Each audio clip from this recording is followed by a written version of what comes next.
ai pi le tunin ha tha zani le chan NP NPui pakai gitu thang lain mela Amen. ama tu supi na thang tahan Amen. ni la kan kan boleh Lingka kutu koyan en na bol ni en dong ka bol ti kung nai ki pau me tu ni tu chung Christmas kung ka sia ni ma dong fitang ta tu kan tu ini Supi mamin thang akan jin atusim kahai na jun kalunga kidang lein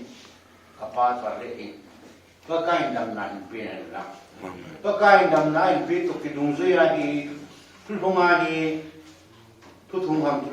no tulungani de kya no de tipi dengan pakai so nen kan ti mi nei Amen. dei kanu aya ka masangai kai sungai haleluya ni jin zoi tan pakai le su min zona ki thangai tan di dong le du tan ai tua bang ka padom tan UPC kan lam san but tu nei du la ma hi pathin lung sit na zara ho bung o lung sit na zara ki chan ka dun le det khe ki kai tan ti banga tu ke ka det bangai nang dong na det khe ni kan de sai kan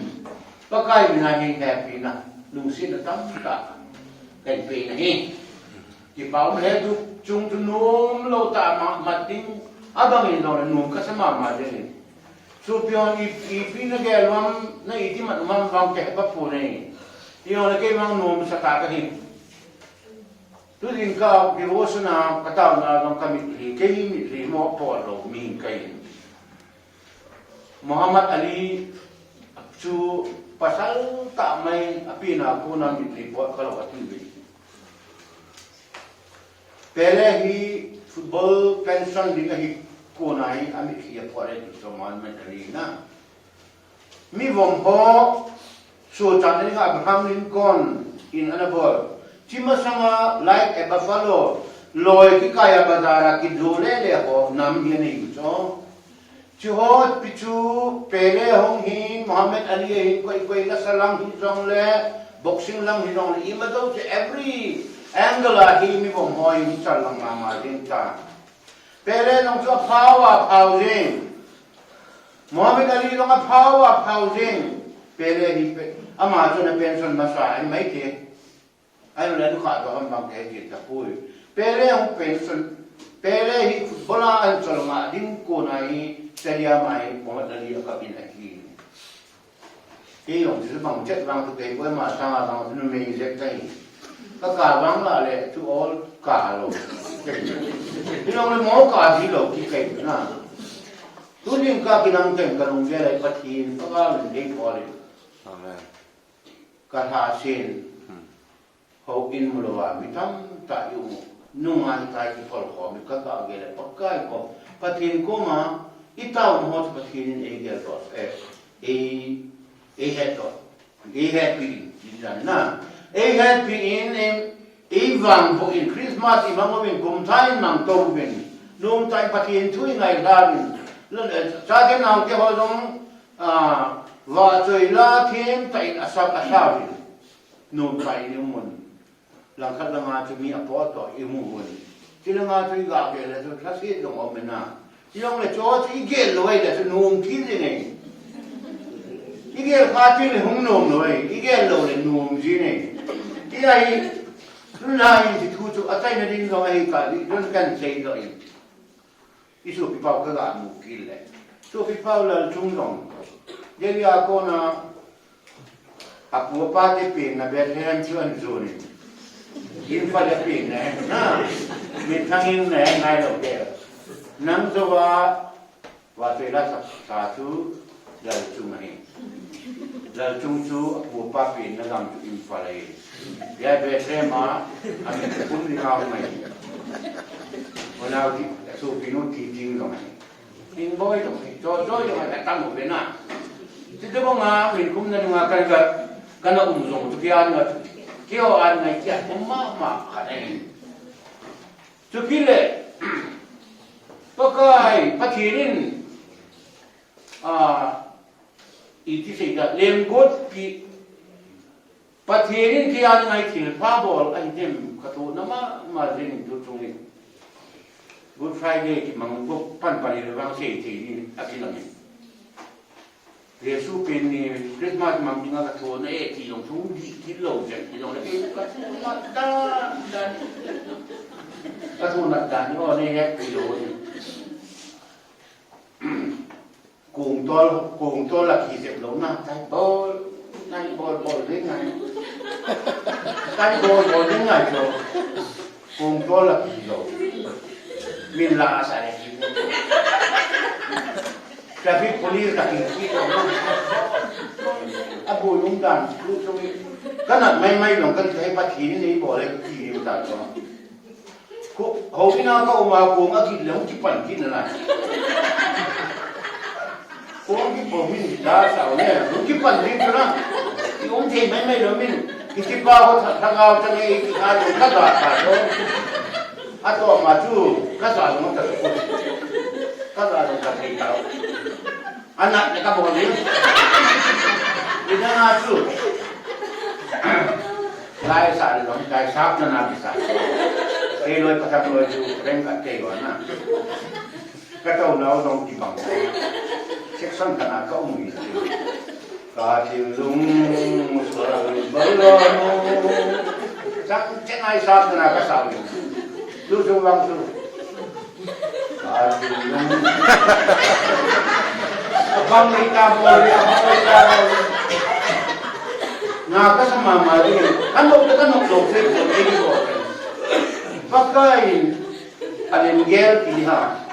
Okai vai hom ne ka ti ta to mai kong ki mat pa na nang ti chan local chairman ana to local secretary na to ibila na ku jong chang to bang kan ho ta ni ha to na ai to ke do ta to ako ko ye bodo bo ni ni ke do kan ka to ale du kam pasal kan pakai so ta nei lam sa in lam anh nhìn vang te lom nei lam sa in te lom chan vang ha sa tra hin ko mat din vang nei phal in dam soi vang nei lam so sai na tin na che ba ma ke yong to na vang nai lam ni lom na vang ni sa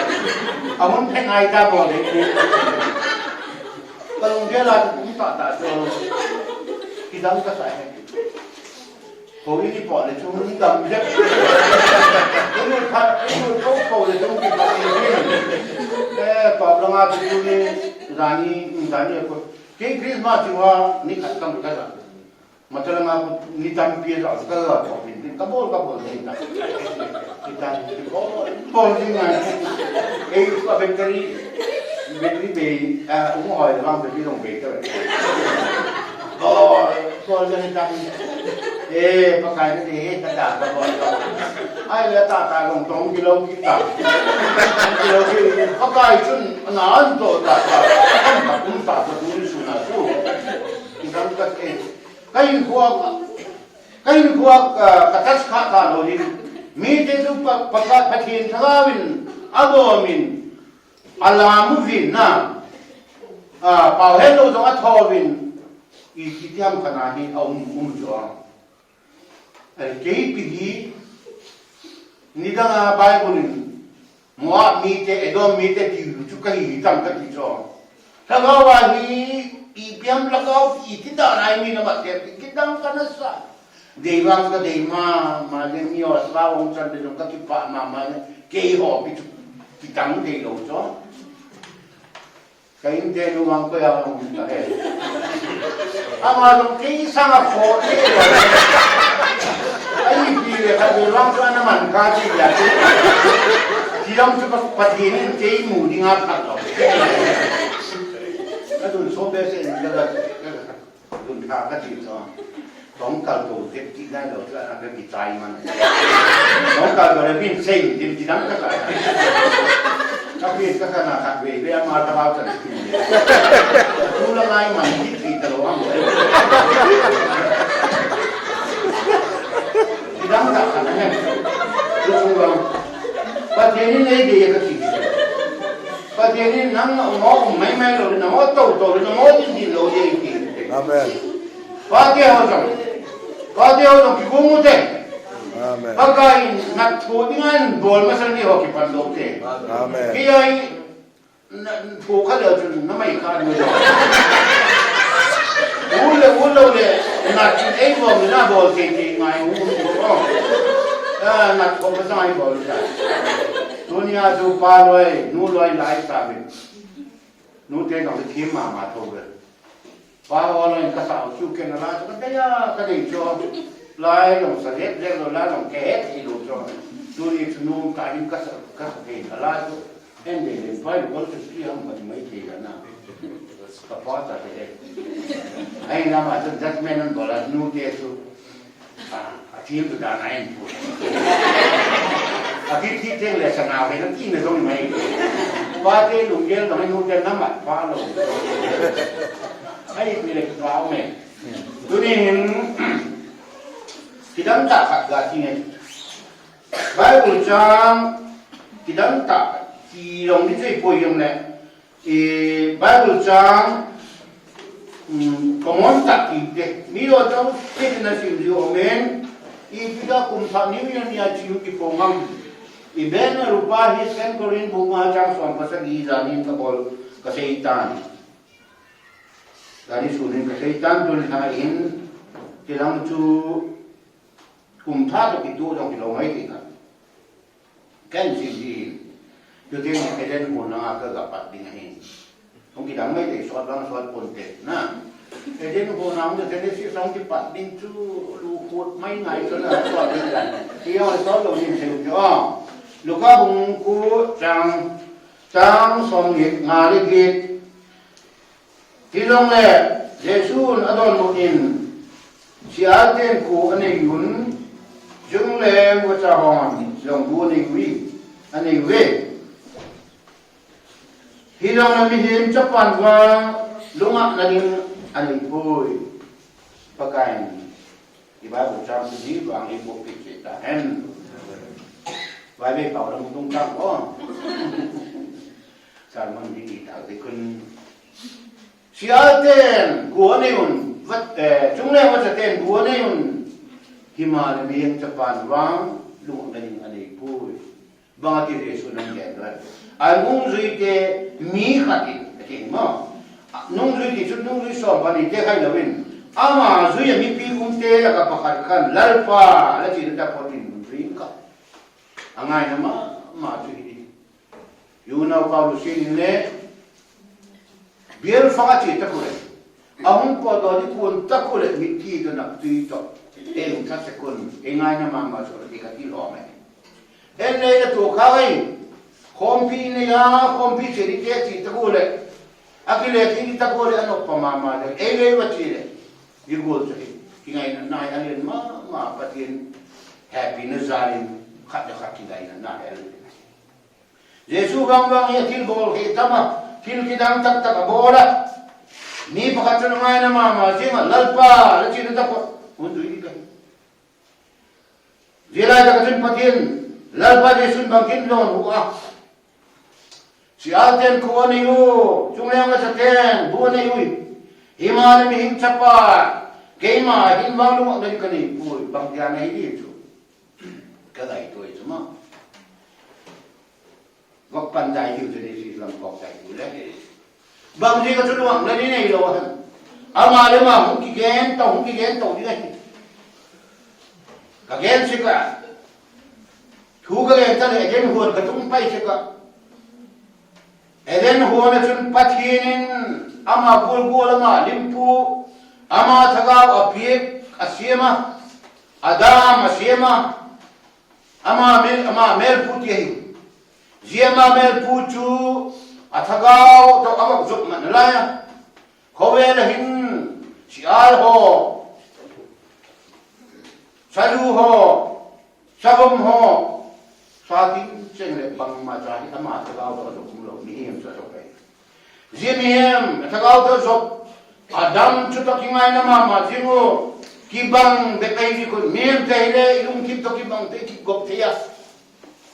Ilong kip to kibang lo, ingai dan epethei lo inom nom na ki pui le thei te ka singai ma au lo ya ki thei ku mo Pagkiri le ama lungkim to kibang ama tugaw to kibang hit adam yang ay tanchu ni dami nem sin le adam to len khom se ku ti ni dami hom nem ching he again hu chon len khom se ku ale vi len khom lai le chun pathi le kibang ma lungoi ma pathi lungoi na le kibang amun hin se kan thep na num se ti gen ti wa ai to Pati jo adam to no masama akipa mama alungu oi mama oi zin ngoi ta kalen khom lai wo chun Lucifer pati la chun pa tu big pupa in sing ma jenga zi pati ki pa na le alung oi ta ko nai bang tin ka su si de o ti ngai tu su na ran ko gel kai khan dei tu in every who ki them le ti ngai tu chu lo de Bible ay nikin uat at may le kumsom lam kumsakat lam dahil ay mo. Setan chunle, Lucifer chunle, zehibang tin kasuksiyat pitay di o, dan mo sipahin. Ang nga ito atal soin kadisik ka. Nga ito anil, rande nga ito tin, adayan, tamile nga ito tin, may silong nga. Ato pin, Lucifer, pati yan lang patu, pili kisa, kiti, may lo. Ate tiksa kayo mamay. At target dito adamahin. Pati ito kisag pado adamahin. Adam chu koy may na tinamahin. Dari ka. Tulay mo nila sugan po ribor may koy mo. Kitemin kitem do po rin gan po ito po may ngayon.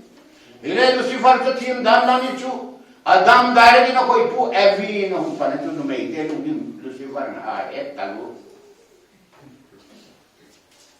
Numay ng pana,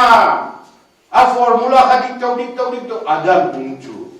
Adam hungchu leso azaw, abul pa na nga ito, le muman pa ito. Lucifer mo. Ang aplan chu hong success ka. Aplan na success para dun patiyen to. Adam gikala, tagawa kisok man na ano lenok lo tu ilo, tanding tayo. Atantay tayo. Dito na tanta.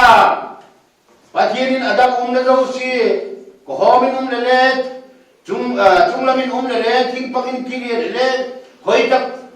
hambuk noin ulu lelet amuvet, hira tagaw kita na itabit adam hoila umem. Adam hoila umem tigi onor pantay mo. Ami to amu hira tagaw to kizam talo ay dikin. Adam hoila umem tin hol tahit. Hira tagachun Edena ki te talo di lalpa awa ki te talo di ceruk te mesem zam bekong sa zani na ben saka kumtu ngari di ken nai tai apai dana kan patin ki pa ngahin Luciferin panada sekti tuhi wagyan dum kanoma panina chun zopa patin na ki patsapi mama kami fel buki matihi Miem te fel bukim nei ko mataki umlo. Ilele patin ka fel kami fel bukim ate. Fel na bukim nei ko ma umlo le zoba tu patin mit muin fel na bukim nei cho. Miem te nei chun fel na bukim nei ka trale umput. Ile patin ani chun fel na bukim nei chu zoba hi. Je zoba tu ma chun alung oi ba ma jema. Alung oi bek se je chun zoba tu fel na bukim ne dia cuma chun Lucifer amit hung suki dai ahong ki di beto tingka patien Lucifer hung ki di beto atop nan jopan hung tokolai aken pi munga para dozang tingai uilut auma dia uilut chun su gen thai ding dan hi ngai lo temu dia to hi patien alungoi na mama jopan chuma lui na mama he ahong bol ki Lucifer ki su ki dio David Israel tere ang naka David hi patien lung oy na mama kalung kim gol pu David kamutay at ito alagi lung kim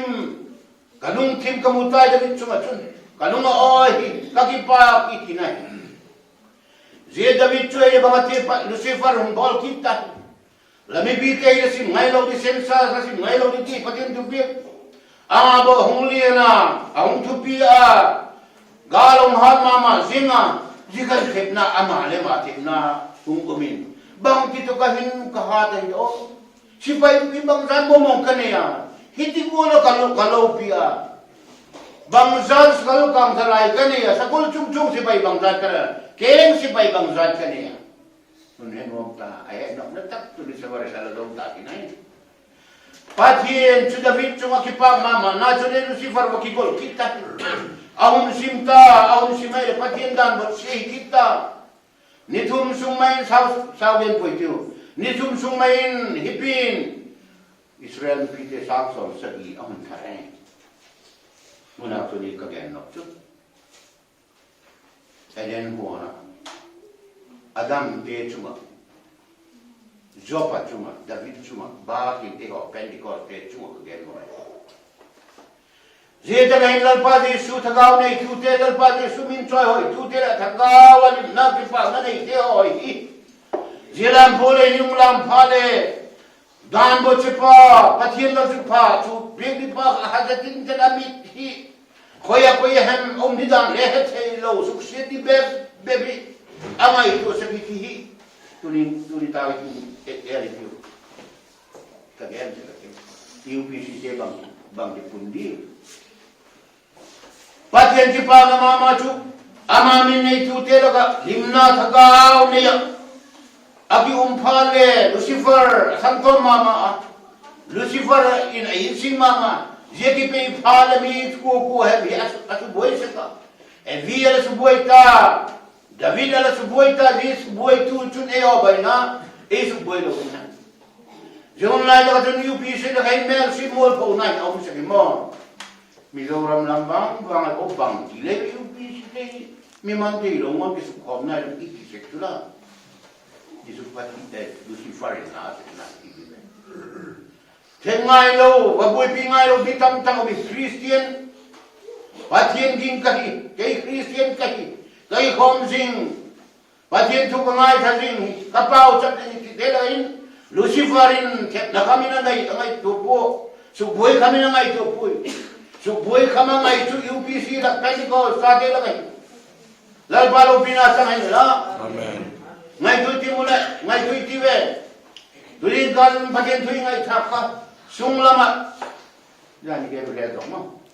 sunglama hungoi phar ki kha sunglama koi na chule ko na bole mi ti le Lucifer man bol mo ta roi chu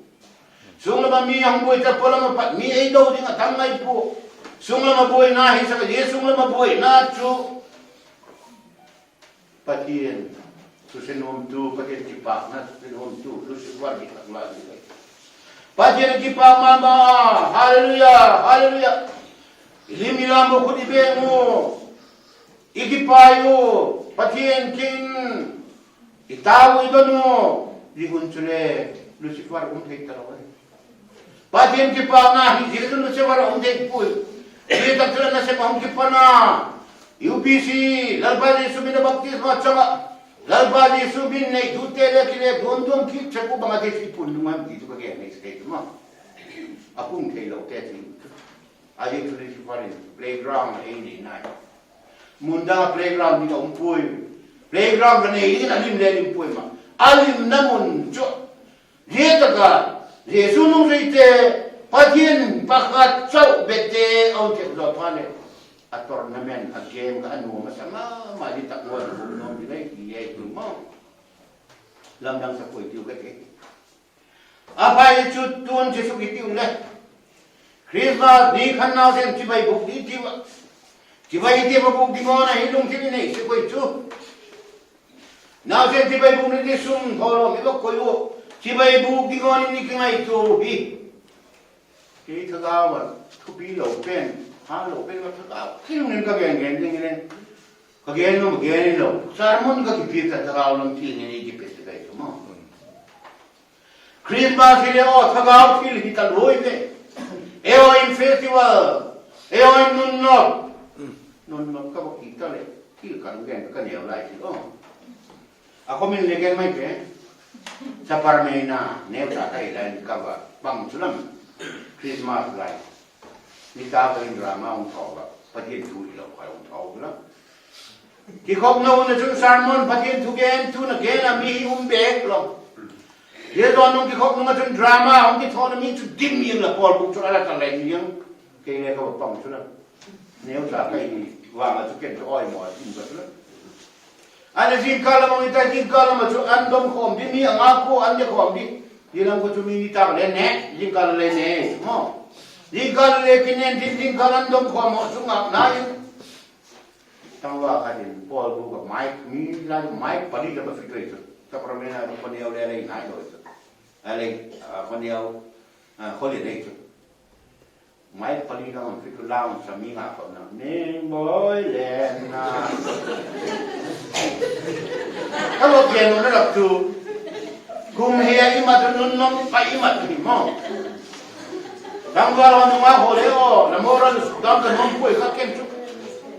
star ho mo ke den disco lai ki o ile bo bo tu ti nom ke ne na ne ching ei sa ta ri lai ki tu ka ha che ka ken no mai mai la Christmas ki zep ni lo kum thangale ki zep ngai ngai lo hi apoi mo pen dak chu lalbadi suji khowela adam khoilo mem ati eden hona adam khoilo mem ati ka chol nai lo pi ewan eden hona adam khoilo mem pi hol be khaingan chui be hun hol ngai be adam khoilo mem ati puri ti adam khoilo mem ati miam utale chumina adam pakhat mai talin khowel kumpi adam tam tak la hin hun hol nai be Kele namleon hola ama bo chu adam khoya laumem ti thei dinga hin kai elal pa ti lung ti hot batang ti chu lo ti lalba yesu betlehem apinga jia hum pin chu adam hoi ve ama ma kha ongkum thali le khowera hin ataksa hin adam holi ma hum pin ve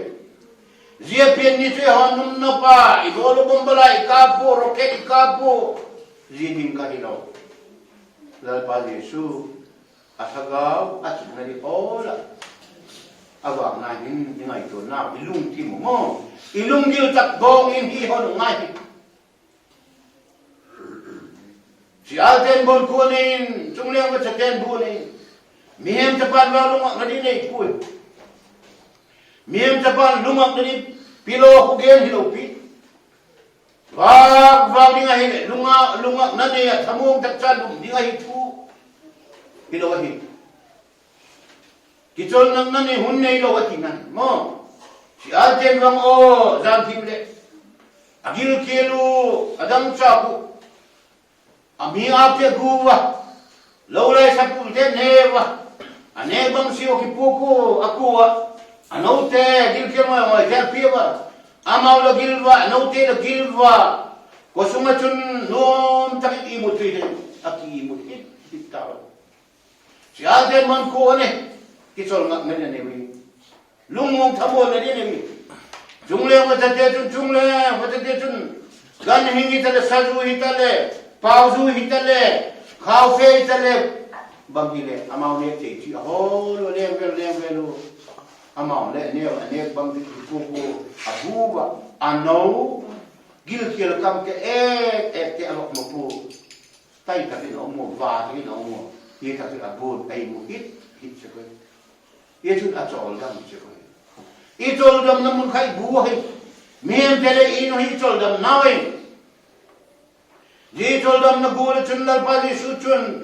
lumak dani nei lo hi chol dam dani nei lo hi Bang likin adam hola fago atagaw len sakay. Amatak sa kobela hum zo atun tagaw minahi hum taturitin le adam khoi logan ti aho le chol nai lo. Tuni tu chung Christmas mang telekom thamdong tu tehin. Ingai tu naw lungil hi lalpa Yesu ki chol ngak nani. Ilunggil su lalpa Yesu chol dam na lungak nani anei tehin ti igingai tu hoi kasa. Igen do ta zanin kem kena zani speaker kahi kum thagin bang mai pui humle thak ni sale sok le su kai atum mai na tunga kalendar bo kisangai bisi hunna pat nisa sok tum ringkalam ni talam sun hun zan hun mai ama wong ba kisang lo e hon ikibol kom mai yesu kum thagachun patien he diek di Christmas tu kung Christmas patin di lo bang di hun lai la pa na hun ho lai Adam amat suota anu akinodok tak athawawa jok mading ajok mading la kinodo nunga mu kita lo ho kawan ban hola Adam to ditang niema alen khong bola angai ngat khabang ti le kalen khong kidu ti ngai tu lumak na di lo na len to patin Adam ni ne mushal kelalo awak ngai na awak le pinun ka ngai to de kaneo ineo lai ti tu okay pe pu ineo lai ni ta ne ko ni iroi pai to ki ki hel ko marble ka pu ti ya ai no ni sama ni ta ne mun ni loi le pai ngai tak to ke bu ne akir la ma se kan enne hino minum sa tak tening ni dalam ni mahin tui pipa mahin beach ahin ke no ma saba beach tui pipa ma beach ku tu vera bele na atam bitu ni tam ni na mi ni tam ni no dan cuma yun tournament ki dem na contest ki dem cover ki dem na mom pen World Cup football tu mi pilo ni tu ali pi amor pi itu ang pun soal ada ya pilih piting lo ini. I entertain so cuk miswa di luar demo. Aku pikap mai abol rano le. Aku tere atiemu analu til bolan heva mi enok lo training effective take off pi la bol. Zeda round cum bikani round traditional round bangun round ini ada semua. Lakan pen tu winning gown. Tulai winning gown itu dia pun oh.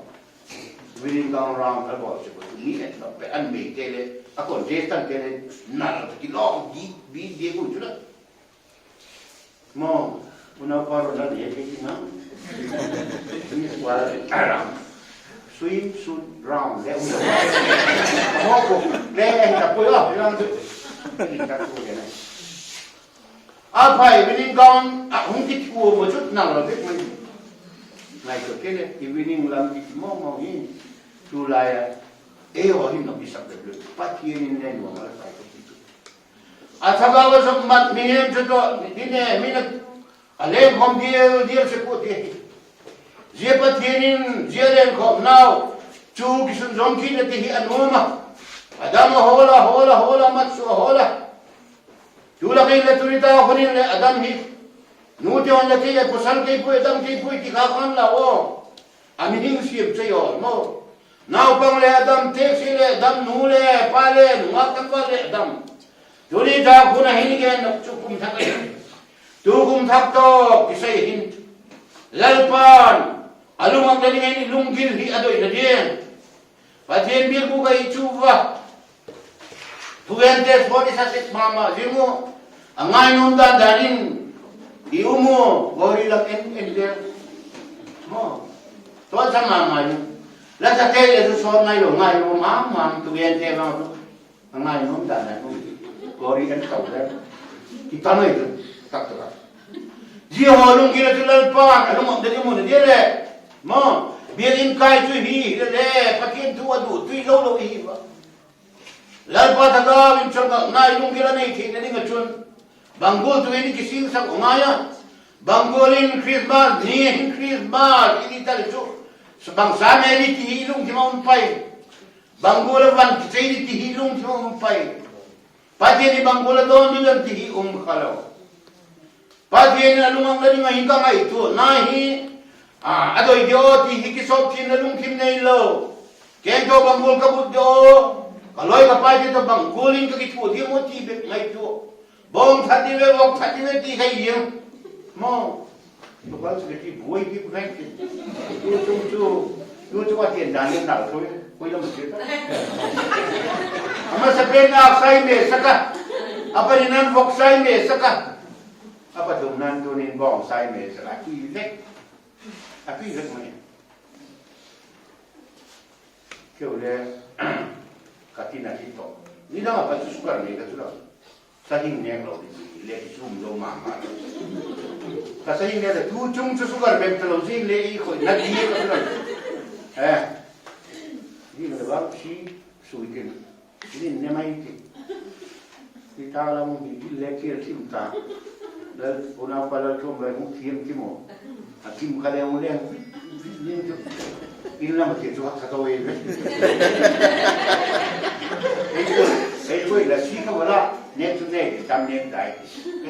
không đầu thì nghe là tùy đều luôn không thể biết rồi miền Tây riêng mà ta nghĩ ngày tuổi ta mình mỏi bằng tí này dia một abu ibu ibu điều ta này chút Christmas là cùng thằng bạch nghe là trang đi khi là chèn đi nung áp kèn bằng quân luôn thì mình nghĩ nhưng trong qua kèn bằng quân khi đắng bắt yên rồi đã nói thì đầu tiên đi bắt yên rồi đã làm su và mày leo về chụp ngay đó liền đây mày đi luôn à mày trôi đầm đấy ngà là này sắc thế này đi luôn thì ngay chỗ nào cái gì mà phải một chẳng cái đấy Yesus chúng ta cũng là hiện Genesis apa đi vào chú trái đi bông chút mấy cái cái chuyện đúng không chân chân mà tao kể Patirin ibon sawin ilung gilua athaga bin lunga nadi ane lo amu zolo chui hon lunga thi nadi nga pathin minai kisim to diwi ti dulai ni ga sei nomon ga sei kit lai da mi ho bung dong dem jong aki bang ji kanong pui me mi mal mala hi pakai ji sul pakai lunga nadi iki ko iki do wi apa về cái ta gạo đi nó họ vùng tam tao mình bắt gai để su la gạo luôn thế này lèng đó lèng nè ao mình khơi hay cái chỗ nào đi ham chơi họ vùng cái mai họ chơi họ có mình cái chỗ nào có tắc kỳ vin ông rong bị phổ vin ít đâu không biết ta gạo đi luôn chứ đó Ragau lang ki cha ho le ragau ni nom lo chu ni pita ragau chu ko hon pe diu ham chi te ko ma chu pa ke ni na ragau chu lunga na ni ngani lo ni ngani e o vang ragau ki pui hoi wa ragau bui hoi wa ragau pa thiên ragau welcome me te hi diu chun pa gai lu na ding amon chu tun la in Ho ina bang tu lu di dem ni mal mala ilu sana di ulam di tu gigan di wadi pakai isim do tem si do tem jam ti wa pati go pita en pa nam ni ka